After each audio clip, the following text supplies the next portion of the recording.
I think everyone is wrong about postmodernism. Well, maybe I'm not. I have some things to say about that, and this video is an answer to Michael Burns, who was kind enough to quote me on his last video about postmodernism as a well-intentioned progressist. And this happened to me because I made a video about why Trump could be considered a postmodern president, and a Brazilian philosopher made a response video where he thought I was wrong because postmodernism to him is a philosophical project worth defending. I, of course, respectfully disagree. And I would like to say that I'm not going to answer to everything he has to say, because I think that when we talk about postmodernism, we are thinking about completely different things. And I gotta say, I love debating ideas. I am a great fan of Michael Burns. He has some great ideas. We have so much in common, but little differences, because I consider myself a postmodernist. I'm a philosopher. I'm a Brazilian philosopher. And I made my master's and my PhD studying the works of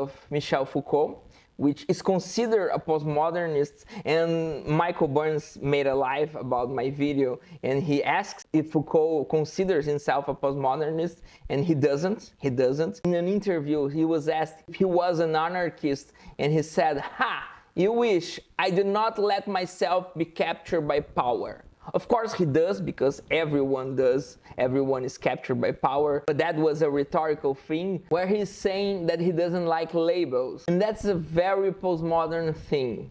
We don't like labels. I'm using a label to talk about philosophy because I discovered that the meaning of postmodernism isn't something that we can say we have a definition of what postmodernism is. And that's a very postmodern thing. You will understand that at the end of the video. So the fact that Foucault doesn't consider himself a postmodernist doesn't make him less of a postmodernist. It makes him more of a postmodernist. And of course, I'm playing with words here, I'm playing with concepts, and that's not a problem. So I'm gonna respond to the main points of the video of Michael Burns, but I gotta say something, and that's the main point here. That's the most important thing in this video. Michael Burns and I are thinking about completely different things when we think about postmodernism. Completely different things.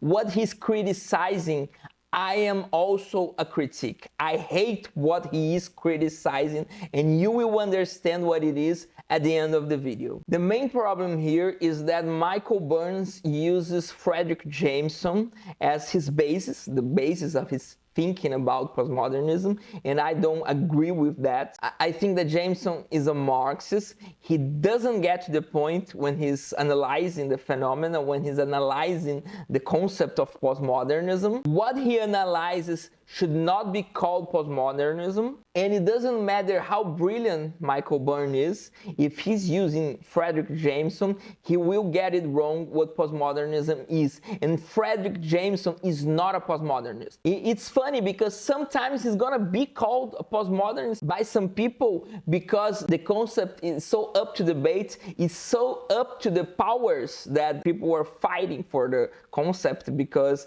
Marxists like to use postmodernism, as the Brazilian historian Eribaldo Maia would say, as a garbage can.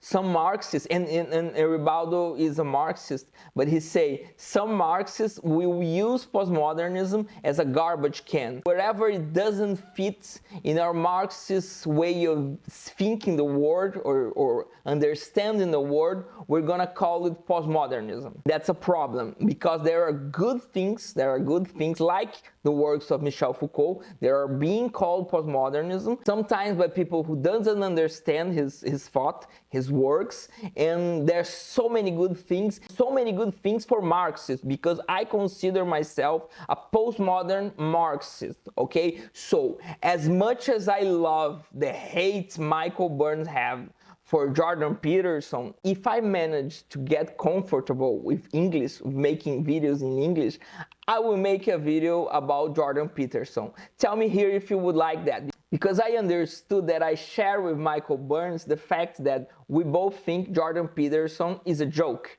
And he is, and I can prove that.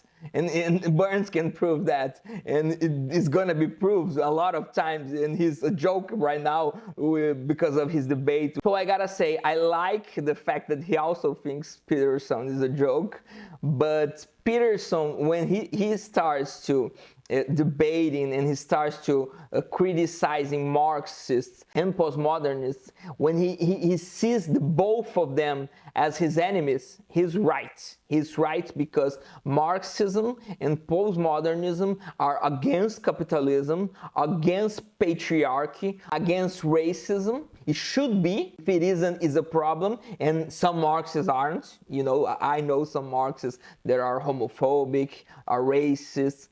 Some postmoderns also. It's not such a thing that we as human beings can be totally free of. So one thing that Peterson understands are his enemies. He knows who his enemies are. His enemies are Marxists and postmodernism. And I really consider myself not a personal enemy, because I wouldn't kill him or hit him or whatever, but an intellectual enemy of Jordan Peterson, because he's a conservative and it doesn't fit with my views, my Marxist and postmodernist views of the world. So I gotta say, I love Marxism, especially in economics. That's the main point, that's the most important thing about Marxists. And there are orthodox Marxists who understands the economics of Marxism, understands capitalism, and doing a great job in this area, but they cannot translate this good job to cultural things. And I would say there are heterodox Marxists. Heterodox is a very hard word to say for me as a Brazilian who has more or less of an English. So there are heterodox Marxists who are at least close to postmodernism, and they get the cultural thing. That's not just economics, you know. You cannot say we cannot just work in the economics things, which are the strong point of Marxism. We need cultural things, and in that Foucault is better, for example. Foucault is better than Marx, than Engels, and the Marxists in general do research to produce knowledge, to produce philosophy, to produce science, to produce history in a progressive way, to change the world, to change capitalism, to end capitalism, and we should mix those things. So I'm a heterodox Marxist. I hate this word, and I'm well aware that other words I'm not doing it right, but what can I say? If you subscribe to my channel and it gets bigger, I will continue to make videos and my English will improve, I promise. But don't forget to subscribe and to click the like button and to make comments and help the channel, because I have this desire to communicate in English, because there are so many things that I consume, so many good channels that I'm starting to know, and I want to be part of a debate. And let's see if the international internet will like what I have to say. And one of these things is that if you take seriously the work of Darwin, Nietzsche, Marx, Freud, and Einstein, and many others, you will have the philosophical and scientific basis of postmodernism. Of course, I will not do that in a video. I'm writing a book. I'm gonna try to publish in Portuguese, and maybe if I have people following me in other languages, it can be translated, I don't know. I'm trying to do a work here and not succeeding until right now, so I'm still trying. I'm gonna die trying, but I'm not succeeding. It's gotta be very clear that I'm not succeeding. So the main thing that I agree with Burns and with Jameson is that postmodernism is not a philosophy. It's not a philosophical, a moral, or any other system. If I should define right now, I don't think there's one way of defining postmodernism, but I would say it's a process of resistance, a resistance that emerges in modernity. Modernity is the worst thing that happened to humanity. It has a good size. It has a good size. Like postmodernism has a bad size. So I agree with this. No really bad and not really good in things, because I also agree with a dialectical view of the world. Although my dialectics it's a dialectic mixed with perspectivism, that I take it from Nietzsche, for example, but I say I could take from Einstein too, and many others authors,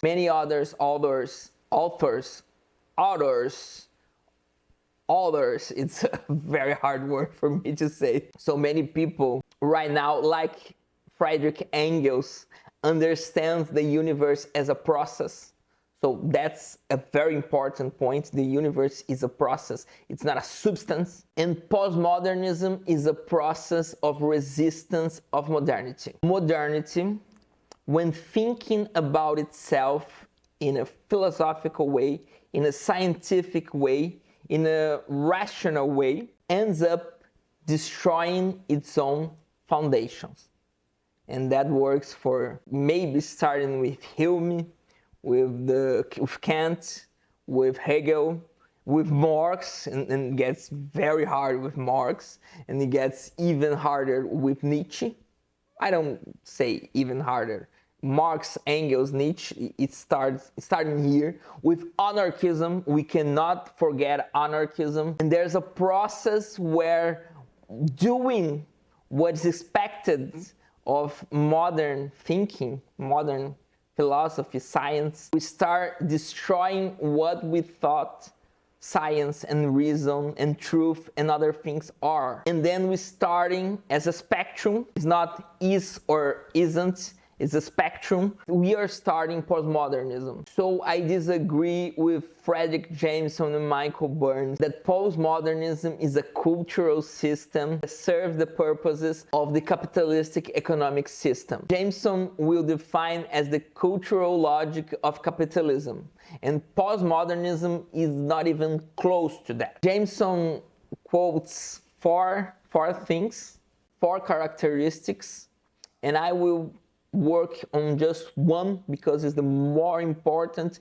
and that's the biggest mistake of Jameson, which is the weakening of historicity. If we take Foucault, for example, I would guess 80% of his work is history. History of madness, history of sexuality. Foucault works with something close with the history of truth. I would say it's quite the opposite. The main critic we can make to postmodernism, and I don't think that's a good critic, but it's one of the most used, even when it's implicit, is that postmodernism considers history too much. Let's take Descartes, for example. Descartes is considered the father of modern philosophy. So what he does, he tries to find an ahistorical, another word that I have trouble saying, an ahistorical way of finding the truth.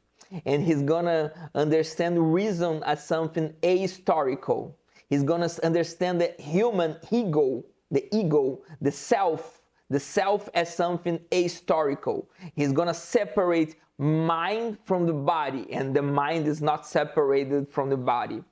The mind has a history, the body has a history. Everything in the universe has a history. That's seeing the universe a dialectical way. And I would say that sometimes postmodernists are criticized for going too far in that. They are condemned for historicizing too much, not for weakening historicity. And what gets to modern people, the main critiques that I have to deal with when I'm debating these things in Brazil is that modern people, even Marxists, and Marxists shouldn't be allowed to do that, but even Marxists have resistance to understand that science have a history, truth have a history, and reason have a history. That's one of the main things in postmodernism. That's why we are, as Lyotard would say, we are incredulous of meta-narratives.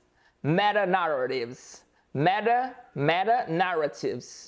another word that I can deal with, and I'm gonna express every time I have a problem with English that I'm trying to improve, but meta-narratives, and it's very bad for a postmodern philosopher to have problem pronouncing meta-narratives, and help me with that, please. But I don't think that Lyotard managed to define postmodernism with that, but I think he made a strong point. He needs a lot of other points to make something that worth be called postmodernism, but incredulity in the face of meta-narratives is one thing, because we think meta-narratives in a historical way. I have a delusion view of philosophy, because I think the concepts are created. Philosophers use a little bit of art. They create things in their work. Postmodernism is being created. It's not about finding out what postmodernism is. It's about creating a good concept that will take some social, cultural, and economic phenomena, and this concept will do a good thing with this phenomenon. So yes, postmodernism rejects comprehensive structures that explain everything, but Burns sees that as a bad thing, and I see that as a good thing.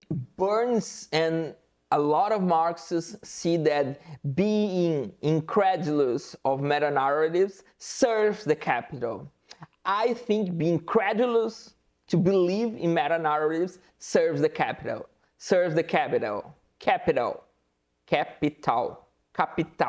O capital. Yes, okay, you understand. I'm not need to mock every word. I don't know how to speak properly. I would say that, in fact, capitalism is a meta-narrative. I will have to do a whole video just about meta-narratives, and it will be a funny video, considering the fact that it's a word I have trouble pronouncing. But capitalism is not justified as a good option for humanity. It's defined as the goal of humanity. It's defined as the end of history, as someone would say. That's a meta-narrative. And the fact that we normalize faith in something that's gonna redeem the humanity, and we already have that faith, and then we just need to put that faith in capitalism. And capitalism has the tools to do that, the cultural tools. They have the media, they have the university, the schools, the prisons, they have all institutions, actually, and they have everything. So, using Jameson, Burns will say that we do need to have a cognitive mapping, a cartography that shows where we are in the world, that shows the connections postmodernism is hiding for us. But postmodernism isn't hiding anything. Capitalism is. He uses the example of depression that we see as an isolated phenomenon. When we go deeper, we see it as a problem of capitalism. So cognitive mapping is something as class consciousness. We now understand that depression is a social problem. It's a social-economical problem. It doesn't just appears from anything in ourselves. It appears because of our relations. And I totally agree with that. I couldn't agree more. And guess what? Foucault does this with madness, with sexuality, with prison. He even shows us how the power of prison, how psychiatric power, how sexual power are class powers, historically constructed for the purposes of the dominant classes. So there's a problem with Michael Burns, Frederick Jameson, I would say Terry Eagleton and David Harvey too, is that they are a part of a theoretical line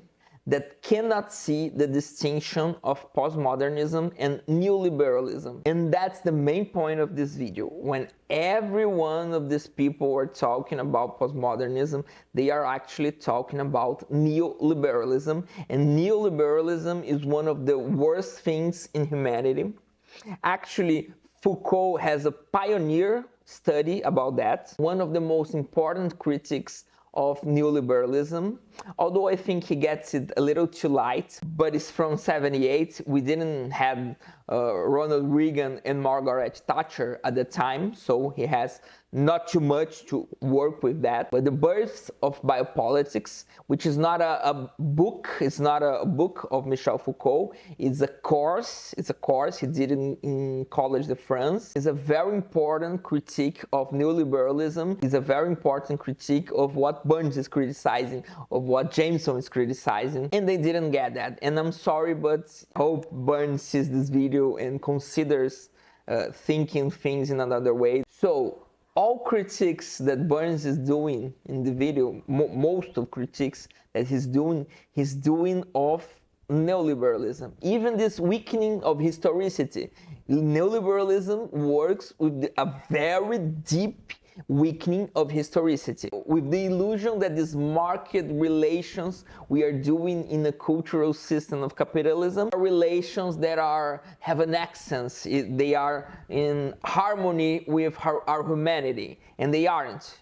Quite the opposite. They are provoking depression, suicide, end of the world, the worst scenario, and a very probable scenario, the end of the world. And I fight for words, I fight for concepts, I debate them. So there are very good authors like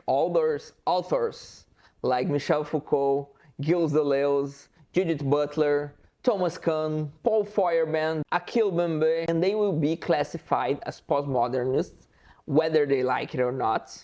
And it's not wrong, in my opinion, it's not wrong to classify them as that. It's wrong to think that as a bad thing, and it's wrong to mistake that for neoliberalism. But none of them are neoliberal, none of them fits in the critiques of these Marxists. If I improve my English, I will be open to debate that, okay? What I can promise you is that they have good work that can be used against capitalism. So, postmodernism is something else. Follow me for more content. I hope you like it. Thank you very much and see you later.